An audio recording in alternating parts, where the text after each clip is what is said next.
Okay na si Hal. It's November 27 today. It's the last Friday of... birthday na, no? Okay, birthday na rin yung kay Wilson. Atik lang gani, happy na yung mga.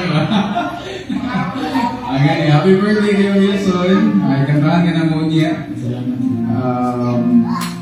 It's the last Friday of the month of November, and by 3 days from now, December na yun. So it will be mag-happy na rin ang pas-pas. Pastor Jonah, wala ko nagsulti ato ha. Pastor nila. And we'll be, going to December 2026 na. And there's a lot of things na pinaprepare ka sa kong Thanksgiving Day, yung sa mga butang natin pagbuhagan ka ng December. Especially, nakita ko lang kasi yung gusto ko. Busy na kasi. So, paano ko maisog kung atong scale up ang atong semana karon between very good and good. From 1 to 5. Pwede ito ipasok mga ha? Atong scale up ang atong semana karon from 1 to 5. 1 being good, di na ito magsubig bad. Wala may bad, diba? Everything happens for a reason. So, kung 1 to 5, asa ka dito. So, start sa 1, 2, 3, 4, 5. Grabe na. 5 na. Anyway, kailangan natin mailan sana sa Ginoo because we know na soberano ang Ginoo and everything happens tungkol sa para rin sa Imanya. Amen ba? Amen. So before ka mag-start karon, kung gusto magpasalamat sa tuwa, anything na itong gusto pasalamat niya ng pwede na kayo. Nato kayo salamat. Last na ka. So, ang microphone na kay Wilson. Isa gusto magpasalamat ya.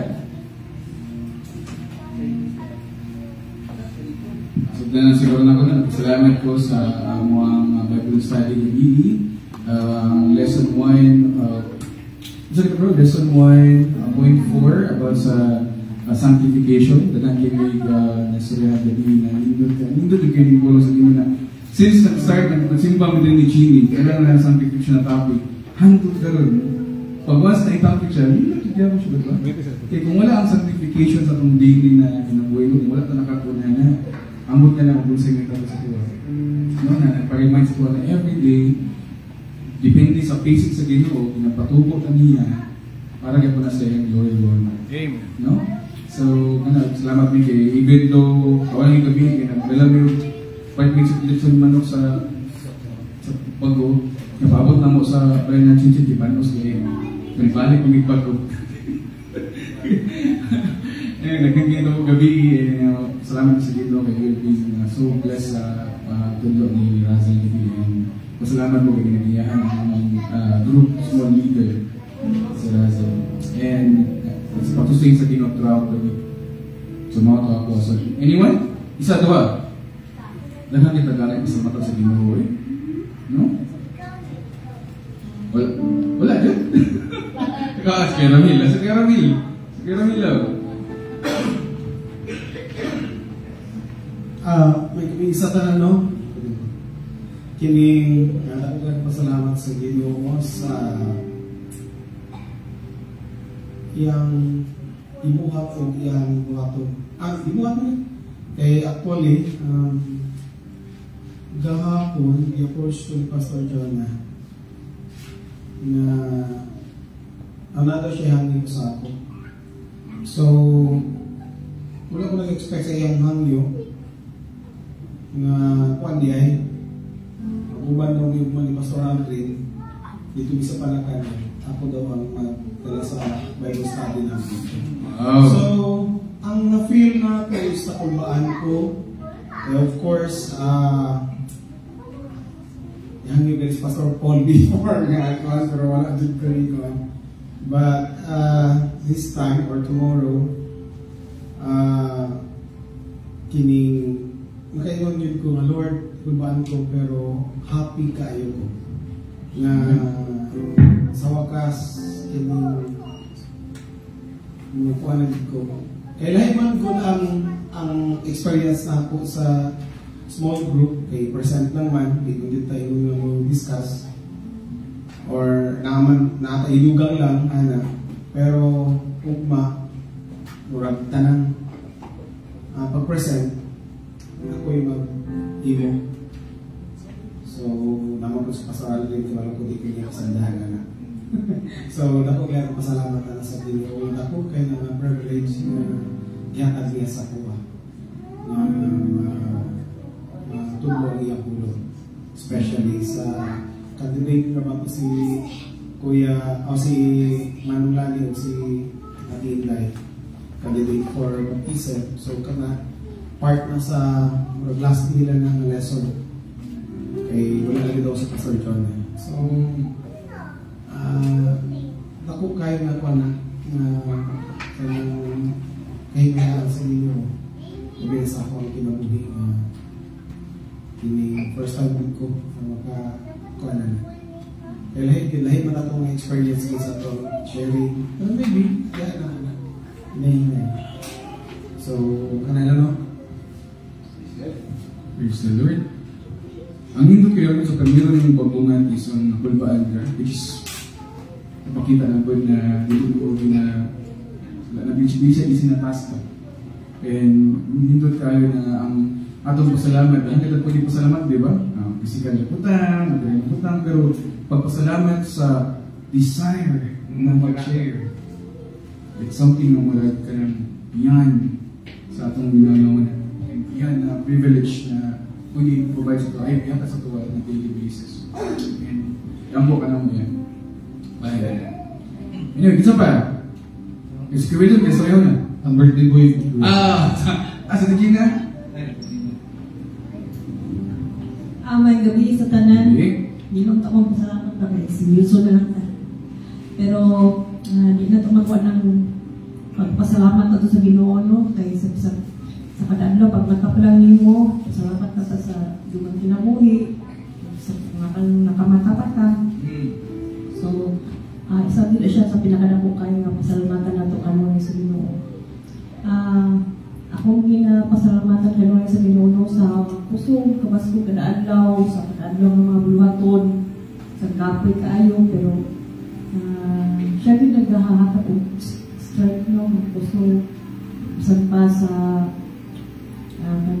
sayang natin mga worries, sayang sa may iwasan natin worries ba. Pero kanang di yun ko mag-ano ba sa pagtubag sa Ginoo kung nanay ko yun yung kamudamo po sa iya naada rin lang iyang pagtubag no kanang kanugid kayo tabang kanang anak na sa Ginoo kaya dito niya i-fail hangyo ta sa iya kaya kabalo siya ng hit ila po yan yung tubag rin so huwag na akong kalipay kanunay na anak sa Ginoo salamat ako sa iya salamat ako kung bala nung tinapa daw another life, no? Isang tawon mo sa takip ng bati-bati. Kapit, ano na yun? Comment naman eh. Oo. Wala na siya kada kaming iyang birthday, magsigla siya kasakit. Kung na akong year mo na akong mau. Salamat kayo sa Ginoo mo. So, siya, consistent ka na? Pagdulong sa birthday? Oo, wala na siya every year. Kanang kaming na ganyan, magsigla siya kasakit. Karoon niya nagpasalamat kung kayo mag-walking siya na at ayaw. Okay. Sama niyang ministry din sa simbahan, hindi siya nalipay sa pagbuhan. So kaya yung edad, mga akong naano sa iyahan, na-appreciate na po kung salamat ko sa Ginoo sa lugar kapasok na iyahan sa iya. Pinaalam kami. Amen. Huwag kumaya sa Ginoo namin. Amen. Regina? May birthday boy, pwede ka magtindog. Birthday man. Patrilingon na ito. Si Wilson, ako sa pasalamat ko sa Ginoo sa ibang semana, ibig man itong biyahe na mo sa Katiil. Grabe ka nindot ang amuang kuha dito, ang amuang fellowship, kauban sila. And grabe ang mo sa Ginoo, daghan nilo na kapunan sa ilahang simple nga kahintang dito pero ma-appreciate na ako kung sa sila kadasig And in fact, na ulawan ganin ni kay memorize nila ang ato ang confession ikan sa article 100 sa 18. Oh, yeah. Amaze me the way sila nagpasalamat sa Ginoo. Kaila ka ba nga sa kasimple sa ilang kinabuhi pero grabe sila nagpasalamat sa Ginoo.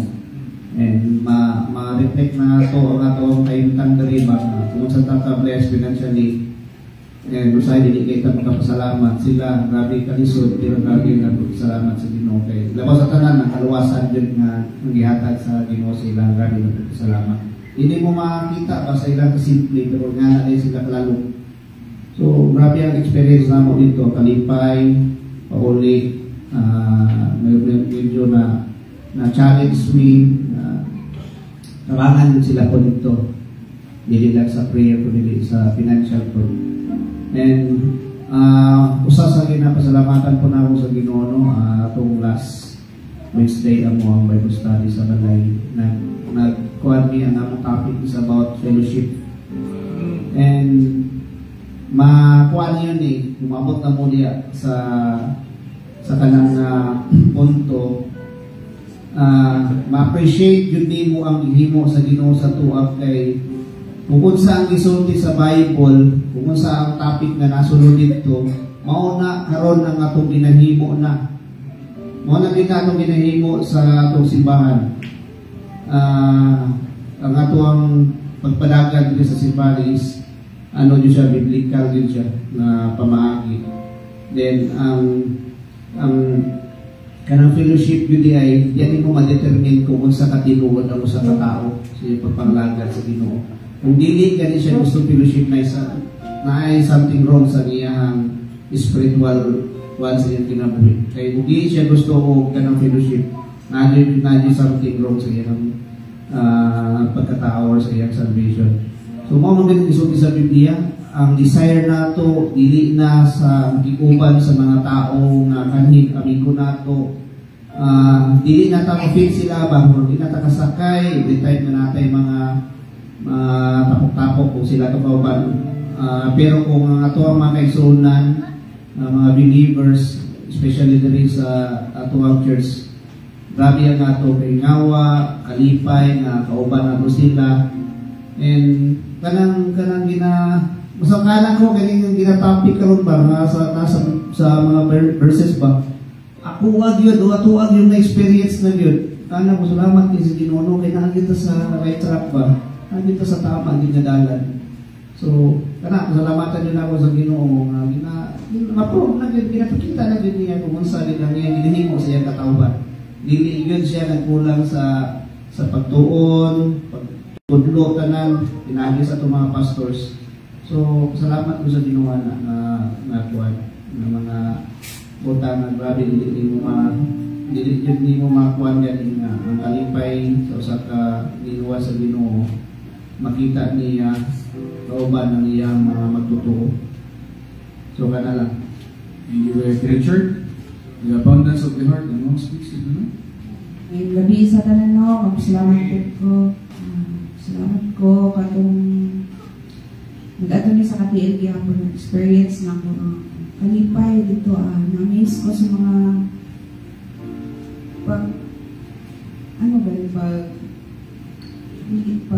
pag-alaga nila sa Ginoo. Mayo ang pagkatulog ni Pastor Peter na appreciate na ko ang ilang. Although, simple lang sila, pero pag-abot sa pagpasalamat sa Ginoo, grabe sa pasalamat sa Ginoo. Lubigon ba tayo, ba? Sila ka mo. Pati bata. So, experience na ko dito nalipay ko, then kanang murag isa lang ang direction ang mga anak sa Ginoo, isa lang ang direction ang pagdalig sa Ginoo, pag-worship o pag-alagad sa ilang. Nagpasalamat po ko karon na si Mana kay napo ko yung mga ups and downs, then ang Ginoo gid nagagayad sa buwa. And grabe ang yung naghigugman ng mapil na kaya ang presence. Muna ko ginapasalamatan. Always ko niyan gi-sanctify. No, usahay ako ang pasensya, mabot na sa limpo, pero salamat sa Ginoo kay naipagpugong naiasaw na ba na kabati kay kung something bad, nanginit akong dalunggan, pero bugnaw na akong dalunggan. Anak, salamatan akong Ginoo no sa kanang iyahang lugma, iyang pasensya siya, iyang pag-ampin sa akong pamilya, sa kuha, mag-drive. Anak, balik na ko ang pag-drive. Glory and honor belongs to Him. Amen. Amen.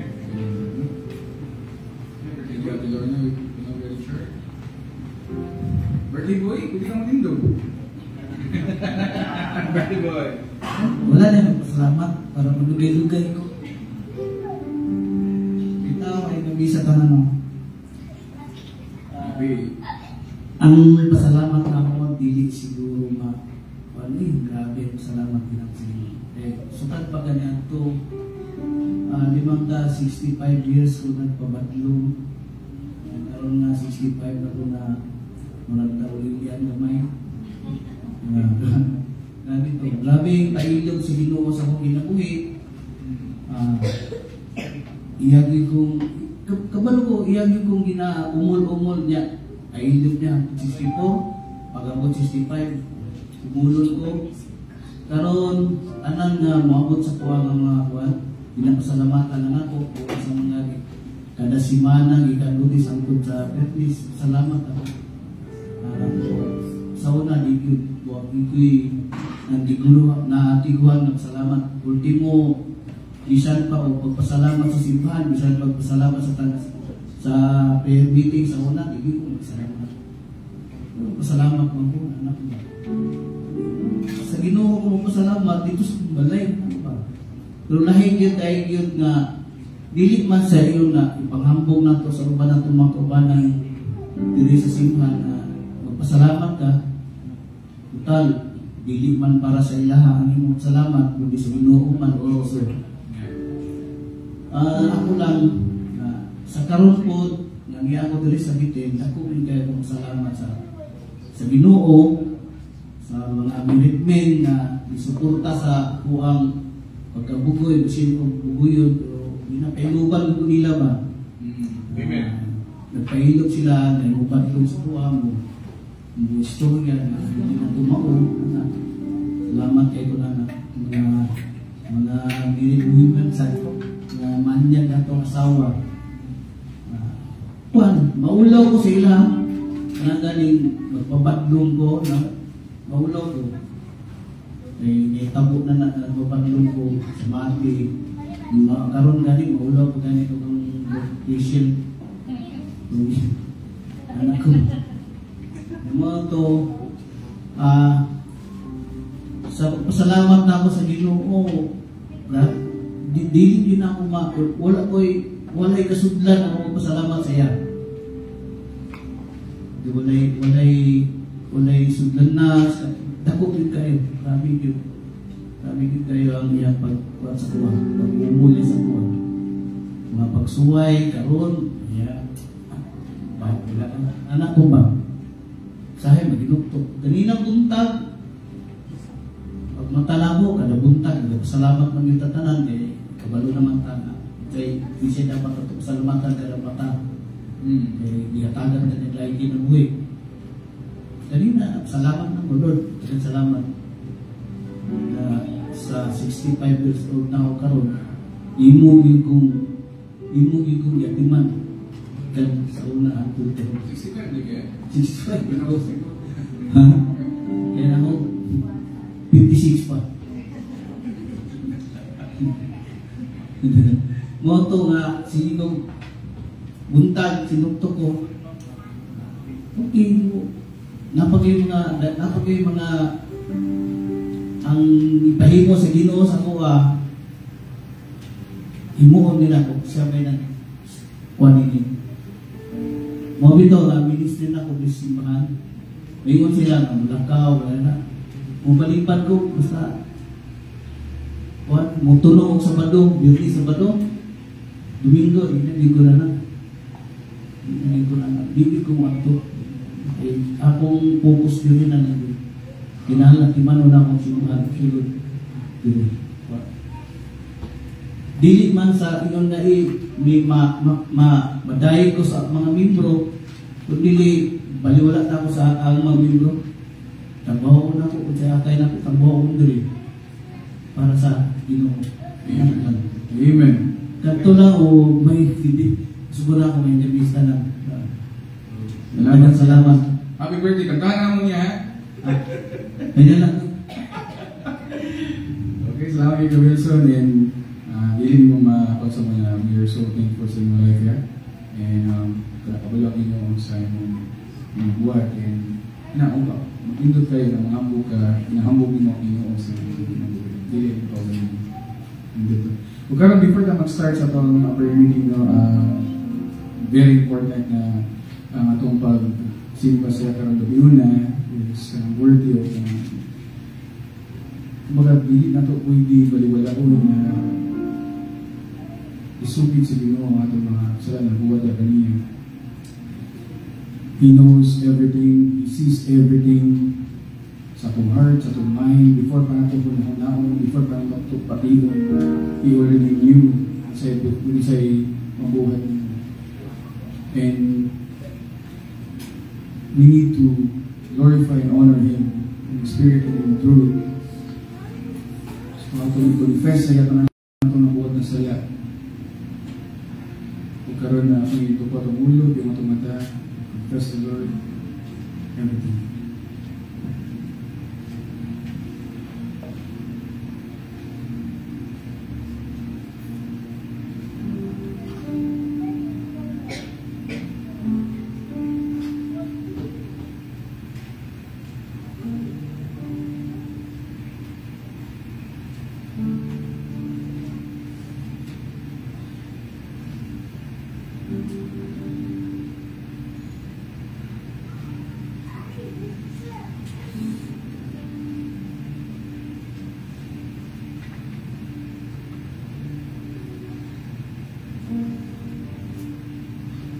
Father, Lord, we thank you, Lord, for this wonderful day.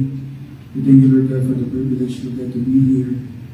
Salamat kayo, Lord God, sa pupukaw sa mga pagkakamunda, sa sustain you throughout the day, until the moment na namin ikaroon, Lord God, again, to listen to your word, to know more about you, Lord, because it's all about you. Heavenly Father, before we start our prayer meeting tonight, Lord God, that we, Lord, na we're asking for forgiveness sa naman ng mabuhat ng mga salat at kami mo, Lord God. Lord, we are here today for the purpose, Lord God, the main reason, Lord God, is to glorify and honor you in everything that we do. And we are grateful, Lord God, na imong tagaan o gigayon. You keep us safe o pagdun ng magdiri. And Lord, help us, Lord God, na not just to listen to your word and to be here because kailangan na magbuhatan, but we are here today, Lord God, because we want to know more about you. And help us, Lord God, na di na mo masabtan, kundi ang mo yung mabuhat every day, Lord God, because our goal is not to be in heaven, because we are already justified by your blood. But our goal, Lord God, and our main purpose to be more like you each day. Lord, help the preacher na mag-share sa your word today, Lord. And we leave everything to you. In Jesus' mighty name we pray. Amen. Ang manindog ang tanan, ako nga napadaw ngayon kay Sister Chen sa kanta. Manindog ang tanan. Let's sing praises for God. Let's open our hymn books on page 197. Page 197. Let's sing song, Blessed Assurance.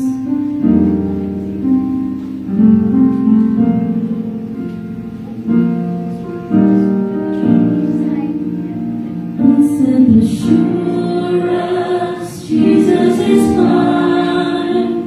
Oh, what a foretaste of glory divine. Here is salvation, purchase of God, born of His Spirit,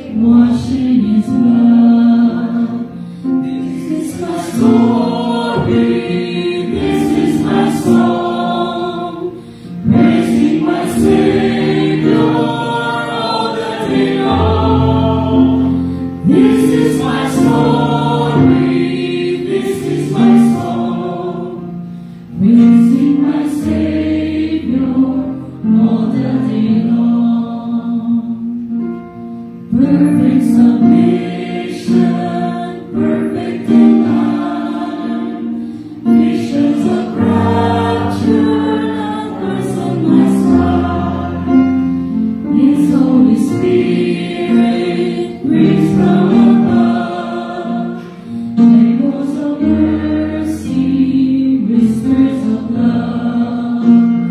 This is my story, this is my song, praising my Savior all the day long. This is my story, this is my song, praising my Savior all the day long.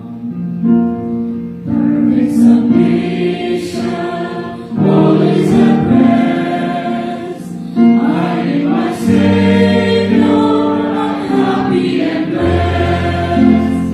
Watching and waiting, looking above, filled with His goodness, lost in His love. This is my story, this is my song, praising my Savior all the day long. This is my story, this is my song, praising my Savior all the day long.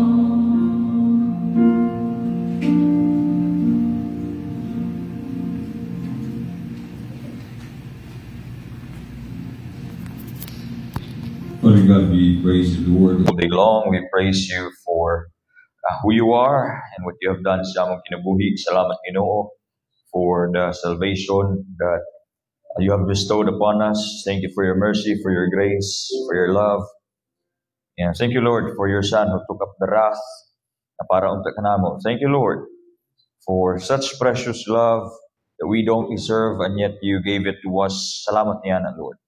Salamat, Ginoo, nga imong gipatagamtam kanamo, mga maayo nga mga butang, mga panalangin nga nagikan kanimo. Salamat, O Dios, bisan pa usab sa mga pagpasalamat nga nadungog namo sa among mga kaigsuunan. Kini O Dios ti mailhan sa imong pagkamatinud-anon, sa imong gayong pagkadiyos sa among kinabuhi. Kini O Dios ti mailhan nga ikaw wala gyud nagpasagad. Ikaw gyud O Dios anaa sa kanunay, nagaamping, nagabantay, nagapamuhat sa matagusan namo kataliwala. Usa sa among pagpadayon karon, ikaw unta mao'y mahimaya, ikaw mag-abli sa among kasing-kasing, sa among manahuna, sa among salabutan, sa among igdulungog, sa among madawat, ang imong mga pulong, ang imong pagtulunan, adunay dakong kalipay, kini O Dios makatabang sa among pagtubo isip nga Kristohanon. Dalagon ka sa walay katapusan. Kini ako mga pag-ampo nga nalaman kanimo sa pangalan ni Jesus. Amen ug amen. Panglingkod ang matagusa.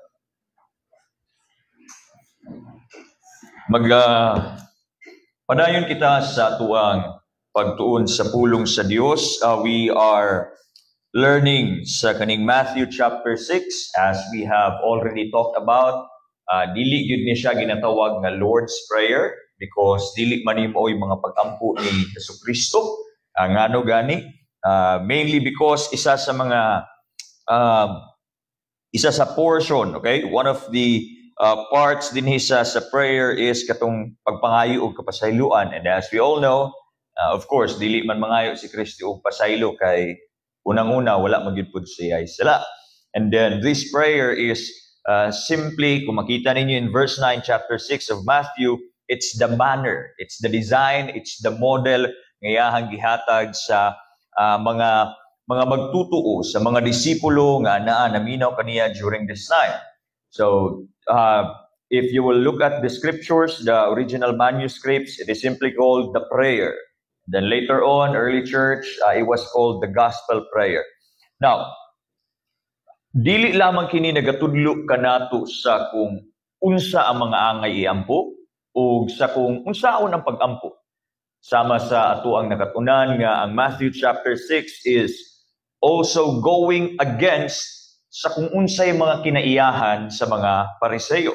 If tanawon ninyo ang first few verses din in Matthew chapter 6, Makita ninyo dinha kung giunsa pag-describe ni Kristo ang mga Pariseo sa kung unsay ilahang ginahimo. Kita ninyo dinha sasama sa ingon ni Kristo ang mga Pariseo gaadto gyud sa publiko ng mga lugar, dito moampo kay para madawat nila ang pagdaig sa mga tao.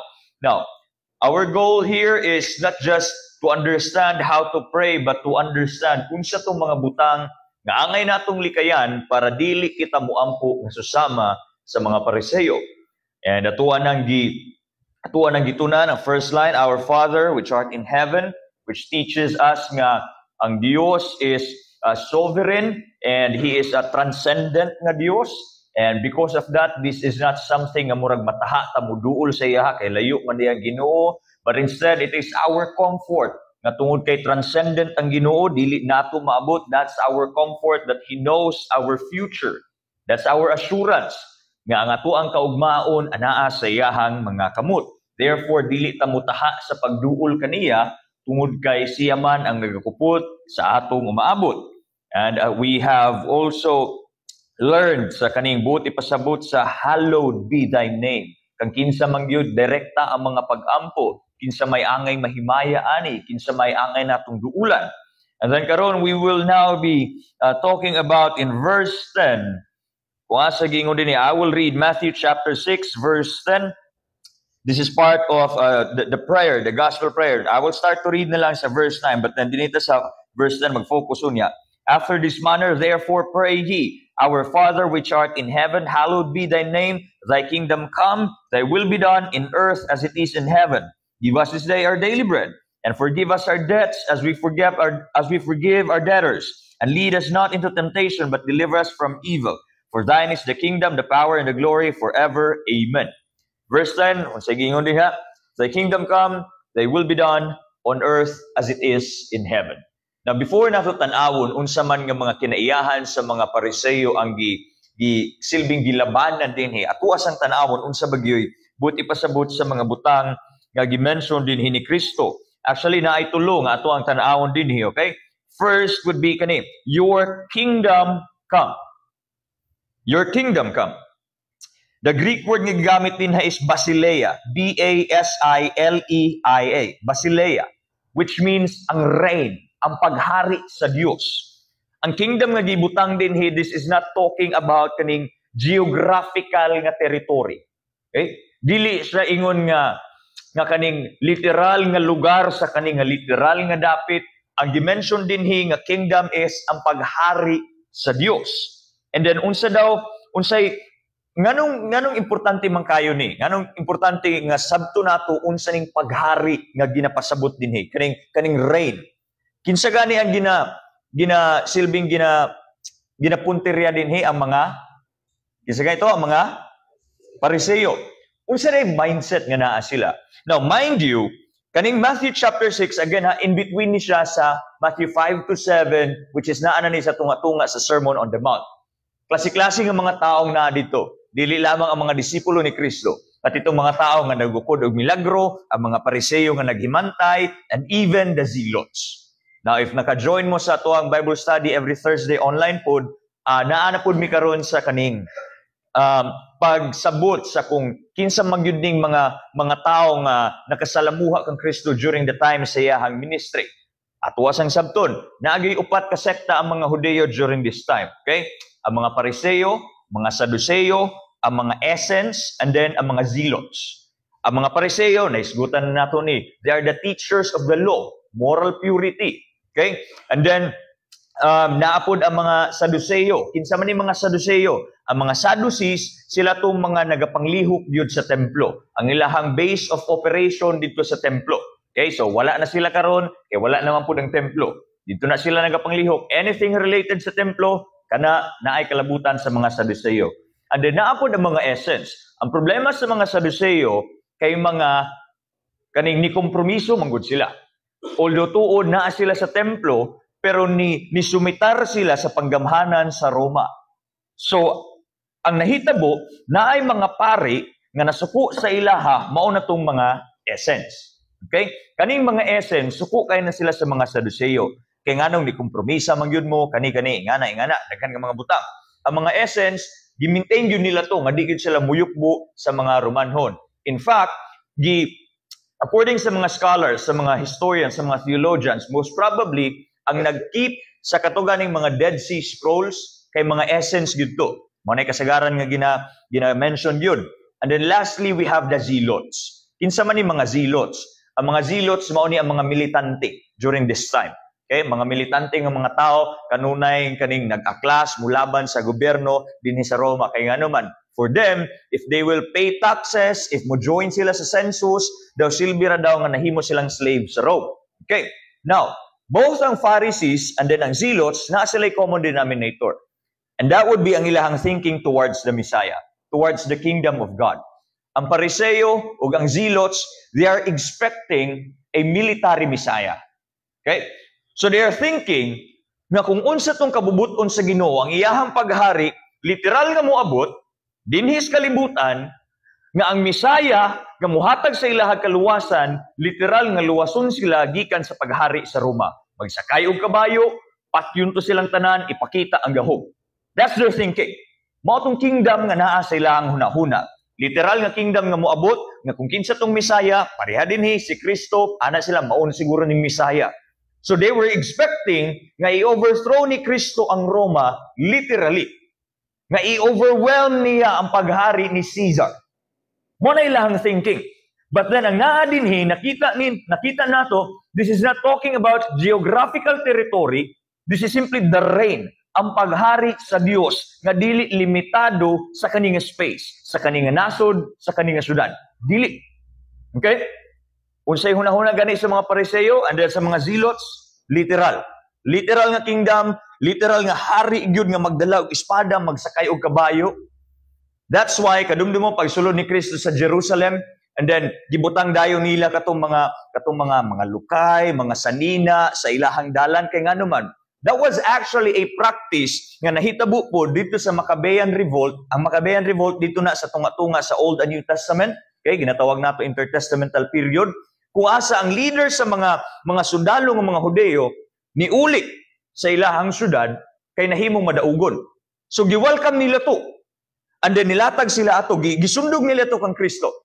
And at the same time, that's also fulfillment sa prophecy. But then unsay gisinggit nila? Hosanna, Hosanna, Hosanna to kang kinsa? The son of David. Unsa David ipasabot sa Hosanna? Save now. So ang ilahang pagsagit, Hosanna, Hosanna, Hosanna to the son of David, dili ito ingon nga gina-acknowledge nila sa Jesus nga Dios or Messiah. The way sa pagtanaw nato sa Messiah, dili nga itong ilahang pagtanaw. Okay? They were literally saying, Jesus, pildihan na ng mga Romanhon. Matong nisagit sila Hosanna. Ang atoang pagsabot sa Hosanna, ang ilahang pagsabot sa Hosanna, lahi. When we're singing Hosanna karon, we're like praising God. In fact, wagay kita kasabot yun, unsay gikahulugan sa Hosanna. But then sa ilaha, it means save now. So ang ilahang pagsagit, dili to sagit sa kalipay. Mulok to, mga paghangyo, nga please lang, luwasan na gyud intawon mi. Pildihan na sila, sakupan na sila. Moto ang ilahang mga pagampo. Motong nisagit sila, Hosanna, Hosanna, Hosanna. That's why pag-abot sa unahan, unsay nahitabo. Tung niana na si Pontius Pilate, Pontius Pilato, kinsa may pilion ninyo? Kaya di ba, ilaha man ng kustumbre, nga pagawson. Kinsa may pilion ninyo nga buhian ako nga priso? Si Jesus of Nazareth? Si Jesus nga kinatawag nga Kristo? O si Jesus Barabbas? Jesus mamboy pangalan nato. Now, according sa mga theologians, kato si Barabbas, most probably zealot pudto. Okay? Again, they will go against Rome. Now karon, wala man gi-overthrow ni Kristo ang Roma. Literally. So kumbaga ang mga tao murag na-disappoint. Murag, wala man day ni, hina man day ni, di man day ni mao. So gikaraw sa mga Pariseo, pag ingon ni Pontius Pilate, kinsa man ninyo ha? Giunahan sa mga Pariseo, we want Barabbas, we want Barabbas. And automatically gikaraw samot sa mga zealots, Barabbas, Barabbas kay nganuman, mas maayo pa nga kuhaon nila balik si Barabbas kay ilaha man tong kagupa. Ilaha man tong kauban nga zilot. Kesa kang Kristo nga piki man ay abi na mo mao to ang muluwas sa buwa. So that's the story. Gusto nila literal nga paghari, literal nga magkabayo, literal nga mag-espada kay para literal nga pamatyon ang mga Romanhon. Pero dili na mo ingon ni Kristo. Dili na mo inaadinhi. Ang paghari sa Dios gikan sa langit maanaa dinhi sa yuta. Whatsoever God wills in heaven, mo'y may tabo dinhi. Pero unsa man di ay ang rain nga nahitabo, okay? Unsa ang nahitabo ana nga rain katong paghari sa Ginoo, kumbaga what happened? Unsa nahitabo sa kanang niingon man dinhi maghari daw ang Ginoo. Unsa may nahitabo sa kana nga paghari? Mao na ning giingon dinhi. Thy kingdom come. Kung ang kingdom Basileia, and then we have there come. It comes from the Greek word eitheto. E-I-T-H-E-T-O. Eitheto. Which means arrival. Niabot na. Dili siya butang nga tuwa pang paabuton, kundi niabot na ni. Dili siya butang nga tuwa pang tinguhaon, kundi niabot na ni. Ang mga Pariseo, ang mga Zealots, ang mga Israelita dito, they were thinking, moabot pa gid ning Misaya, moabot pa ning muluwas sa tuwa, dugay pa. Pero ang dimension din ni Kristo, ang paghari sa Dios, niabot na. Niabot na. Unsay mga paghari nga gisgutan ni, but if it's about eitheto, this is not something that will happen pa. This is not something that needs to be achieved, kundi it's something that happened already. Unsa man nga mga butang ang nahitabo diay? Ang fulfillment sa Old Testament ng mga propesiya. Pag-abot ni Kristo, ang ministeryo ni Kristo, ang pagsangyaw ni Kristo, ang sakripisyo ni Kristo, nahitabo na. Motong arrival sa kingdom. The arrival of Christ, mao to'y beginning good pod sa arrival sa kingdom sa Dios. So nahitabo na. But if it's about God is already above us. He's already moving sa tua, and He's already in reign. He's already reigning. Nagahari na.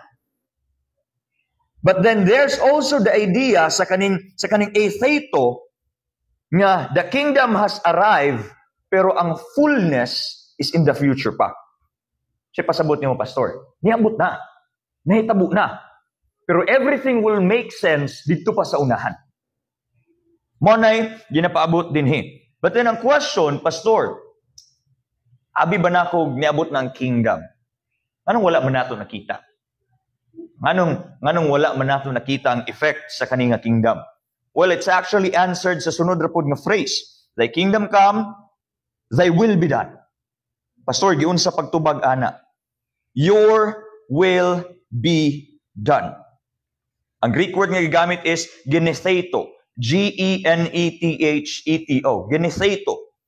Which means, cause your will to be.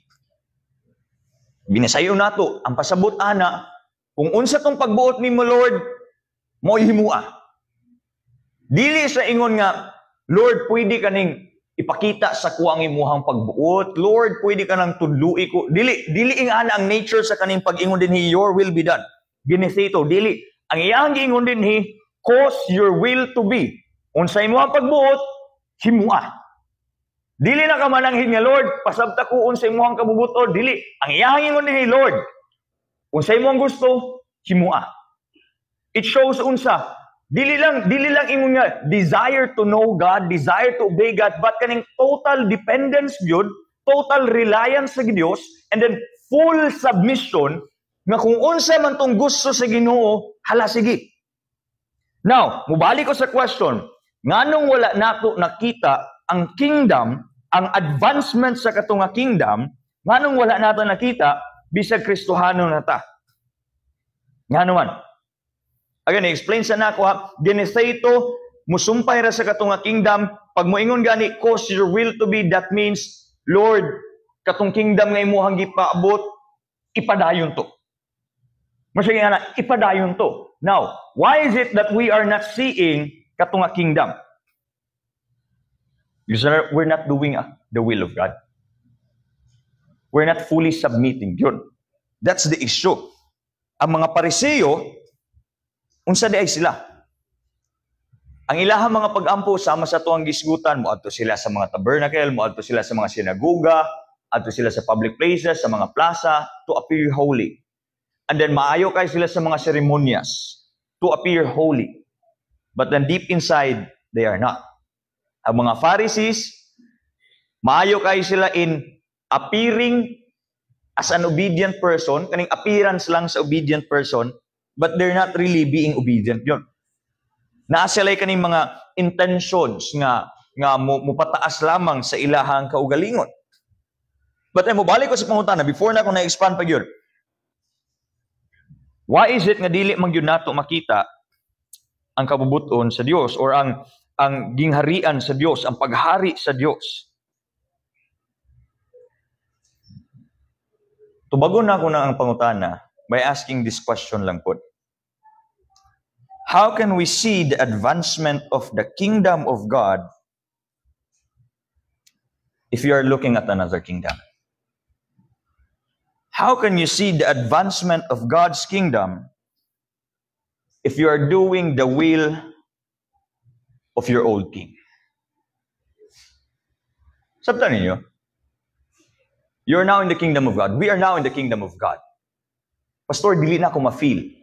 Maybe because dito ra gihapon ta nakatanaw sa tuwang dating hari. Maybe because dito ra gihapon ta nagsigig balik-balik sa tuwang dating hari. We don't feel the kingdom of God kay nga naman namangka man ta sa duha ka sapat. Maybe that's it.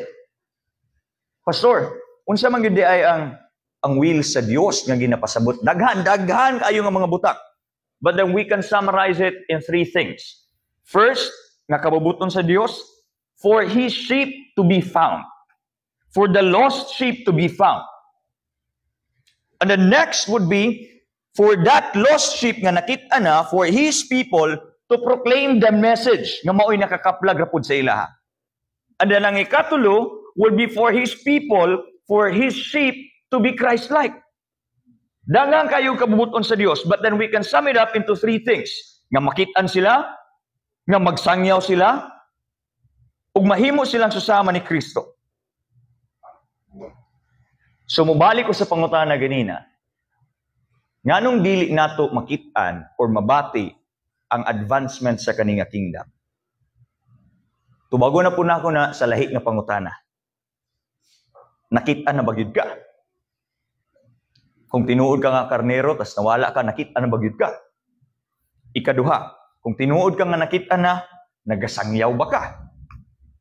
Ikatulo nga pangutana, tinuod ka nagasangyaw, tinuod ka nga nakitaan, ang pangutana, are you being kaning ginasanctify na ba ka? Are you letting yourself to be sanctified nga mahimong susama ni Kristo? And then this will be the last one. Unsay giingon sa sumpay, on earth as it is in heaven. Sumpay ra gihapon ang tulo. Ang kingdom niabot na, your will be done, ang kingdom gina-advance, okay? And then sa unsa nga ma-advance gani by doing the will of God. Okay? Now, how are we going to do that? Unsaon nato paghimo or unsaon nato pagsunod sa katong your will be done nga portion? Naay mirror nga gihatag on earth as it is in heaven. This is now the pattern of obedience. This is now the pattern sa katong will sa Dios na dunay kahimuan dinhi sa tua, mao ni ang pattern nga gihatag para matuman nato tong your will be done nga portion. Unsaon daw kani? On earth as it is in heaven. Buti pasabot, this is a heavenly pattern and then an earthly reality. Pastor, unsay pasabot nimo? Ang pag-ingon dinhi on earth as it is in heaven, kay unsa daw? As simple as it is, ingani ra nga pagkastorya. Kung unsa tong nagakahitabo sa langit, maong tay mahitabo dinhi sa yuta. Ingana ra. But then we need to ask ourselves na pod, unsa man day nagakahitabo sa langit? Unsa day nahitabo didto when it comes to obedience? Again we're talking about obedience dinhi, full submission. Unsa day ay obedience? Unsa day submission nga naa sa langit nga kailangan natong i-mirror dinhi para mabati nato ang advancement sa kingdom of God? Unsa day ay na? Kinsa may naa sa langit? Unsa nga mga being na dito? Angels. Kinsa pahigikan sa langit nga ninaog sa yuta? Jesus. Tanaw nato primero ang mga angels. Unsa ilahang ginahimo when it comes to obedience? The angels, they follow the will of God perfectly, joyfully, immediately, without complaint, without hesitation, and in full submission. Mao ni ginaingon dinhi. Kung unsay nahitabo nga obedience sa langit, do it here. I-mirror. Now, here's the next question na pod. When it comes to the will of God, kabalo na mong yutaon sa kabubuton sa Ginoo in certain situations, kaya naaman ng Bible. But then, we need to ask ourselves na, kaya naamay heavenly pattern, and then sundo na to, question would be, like the angels, are we following the will of God perfectly? Are we following the will of God joyfully? Are we following the will of God immediately? Are we following the will of God without complaint, without hesitation? Are we following the will of God in full submission? If our answer sa kaniyang mga question is no, then igsuon ayaw pagdahom nga imong makit-an o mabati ang advancement sa kingdom of God. Kaya nga naman, we are not doing the thing na gisugo ni Kristo. How can we feel it if we don't do the process? Now, dili lang pag yung angels ang naa dito. We also have Christ, the Son, who came from heaven unto the earth. Unsa nga obedience ang naa sa Son. Same sa katong mga gipang-mention nato sa angels. But then the obedience sa anak pod, kabalo mo unsa nga obedience, sacrificial obedience. If kabalo na ta sa will sa Dios, and by doing this will, it would cause us several things. Ang pangutana, are we willing to make that sacrifice? Okay, many times, we are willing to obey so long as it will not cost us anything. Basta pabor sa tuwa, basta makabenepisyo ta, basta hayahay sa tuwa, sige Lord, willing ko mo-obey. Ang pangutana kanina, are we willing to mirror the obedience nga susama kang Kristo? Unsa gay itong obedience? Sacrificial obedience. Wala mo say gisakripisyo ni Kristo? His divine nature. Kano man pastor, nawala din. No. I'm not saying na nawala ang divine nature ni Kristo. Iyahang gilimitahan ang iyahang kaugalingon. His infinite nature, gibutang sa finite nga lawas. Sama sa gingon ako last Sunday, mura ni siya tibuok nga dagat, gisulod sa isa ka baldi. Unsaon nimo pagpasigo, ana? And if you will read Philippians, and then the gospel books, and then all the New Testament books, you will find their hints nga ang pagnaog ni Kristo, ang pagpakatao ni Kristo, dito pagod sa pinakaubos ng pagpakatao, the servant, the least among all servants.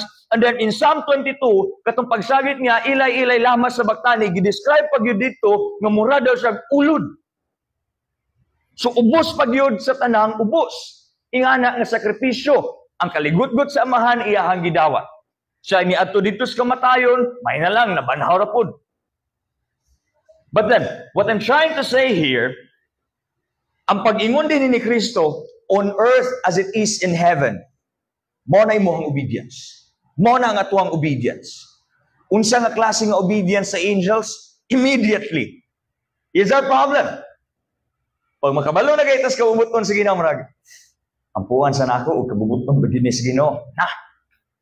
Sigurado ko, wala ka nag-ampo para mabala na kung kabubuton bagyod sa Ginoo. Imo ra ng rason, kay kabalo ka, nga alanghaling yung gana. Diba? Daghang kay mga butang sitwasyon nato sa kinabuhi, nga we know this is now the will of God. But then kabalo ta marag alanganin mag-ayo marag pastor, marag, ampuan sa nako. Ampuan sa nako. We can't follow many times, we can't follow the will of God immediately, if not all the times. And then ang angels, they follow the will of God joyfully. Mga igsoon, mangutan ako, malipayon ba ka sa pagsunod sa kabubuton sa Ginoo? Without complaints, without hesitation. And then, dinhita mubalik ang Kristo, sacrificial. We are to mirror the angels and most of all, the Son when it comes to obedience. Sacrificial ang obedience ni Kristo. Subot ipasabot kung saman, if ang pagtuman nato sa Ginoo, it will cause us inconvenience, it will give us inconvenience. Brothers and sisters, receive that inconvenience joyfully. If ang pagsunod nato, if ang pagiging Christ-like nato, kay maka-remove sa tuang comfort, receive that discomfort joyfully. Unsa pag yun? If ang pagiging Kristohano nimo mo demand og sacrifice, physically, emotionally, financially, emotionally, do that sacrifice. Kaya nga naman, we are to mirror the obedience of the angels and of the Son.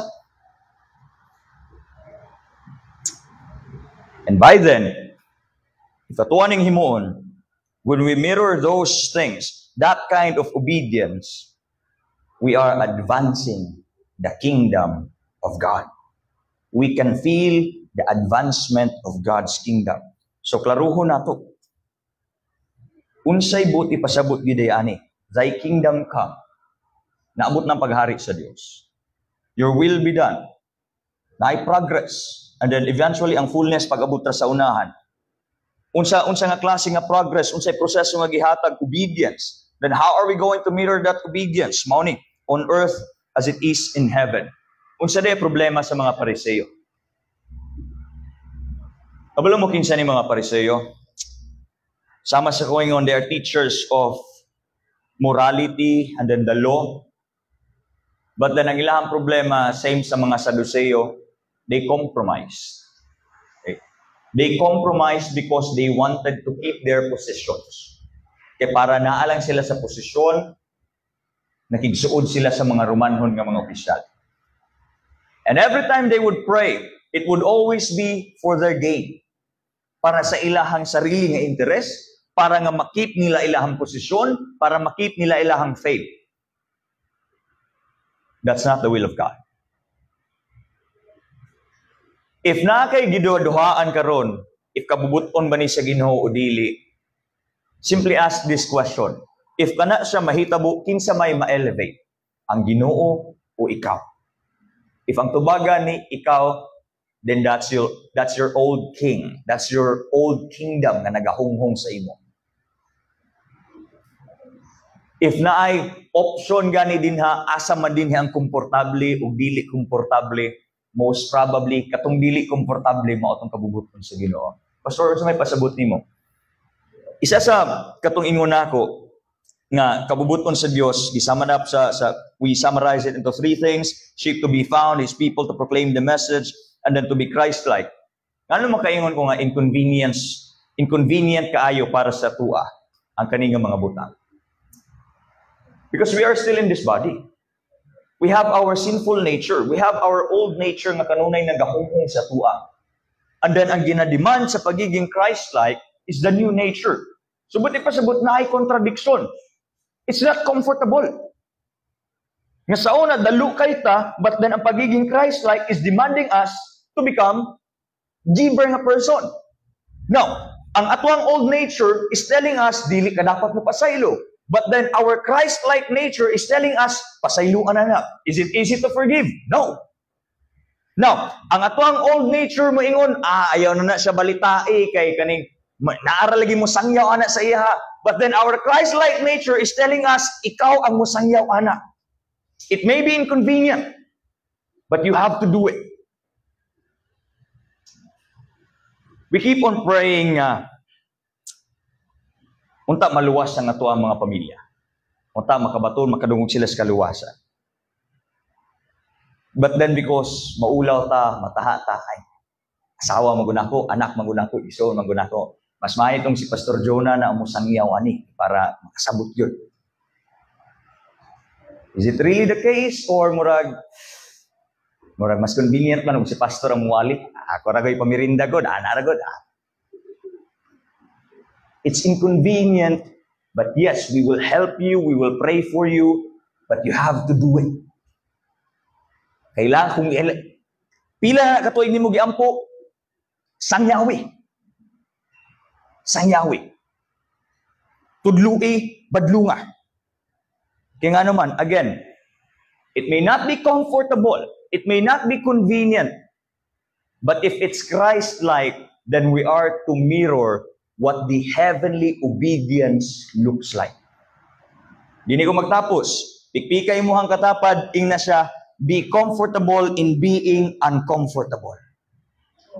Be comfortable in being uncomfortable. Kung natahakag sangyaw, sangyawi. That's our challenge for this week, for next week. Tahakag sangyaw, sangyawi. Kung natahakag tabang, maulaw tabang, tabangi. Kung maulaw kag invite, i-invite. Anything na ginaduha-duhaan nimo kaniadto tungod kay it's not convenient for you, do it for the glory of God, for the advancement of His kingdom. Amen? Amen. Sige, magampo ta Ginoong Dios, niini nga takna, nagapasalamat kami sa imong pulong. I pray nga dili kami masusama sa mga Pariseo nga ang among mga pangayo nga na kanimo, mga pagampo nga na kanimo kay para lamang sa among pangsariling interest. I pray, Lord, now we will acknowledge that your kingdom is here, and I pray, Ginoo, nga aduna kami dili kami mahimong babag hinuon sa advancement sa imong kingdom. I pray that you will use us by obeying your word, by obeying your will. And it may be inconvenient para sa amoa. But I pray, Ginoo, nga mahimo namong ma-mirror, masundog ang heavenly obedience, ang obedience nga anaa ang mga anghel, ug labaw sa tanan ang obedience nga anaa si Kristo Jesus. Lisod para kanamo, dili gid sa yun. But I pray, Lord, na pinaagi sa imong grasya, mausab mo mag-enable kanamo nga mahimo namo kining tanan. Dalagon ka sa walay katapusan kini ako mga pagampo sa pangalan ni Kristo Jesus. Amen o amen. Sige, mga tuta sa atong mga lampuanan. Diretso ta. Before ta mo adto sa kuan. Sige, yan lang. Para sa tuang general nga prayer, let's pray for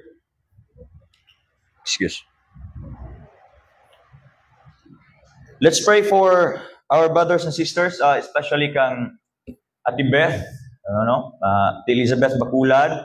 She's still in the hospital, gataas babae hang sugar. Not sure kung pila sa inyo naka-visit last time. But naka-visit ta dito, and then ang iyahang ingon sa kuha nagaputik-putik gyud iyahang pananaw, medyo lipong, lisod kayo ibangon, itindog-tindog. So we'll pray for Ate Beth nga matagaan siya sa Ginoo og kaayuhan, and of course ang mga ginapakaon, ginapainom sa iyaha hinaot gamiton pud sa Ginoo, no? And nga muhatod og kaayuhan kaniya usab, and especially sa mga tests nga iyahang i-undergo. Let's pray for all of that. Kato. And sa pa, let's pray sa tomorrow sa lakaw nila ni Kuya Ramil, together kay Papa dito sa Panakan.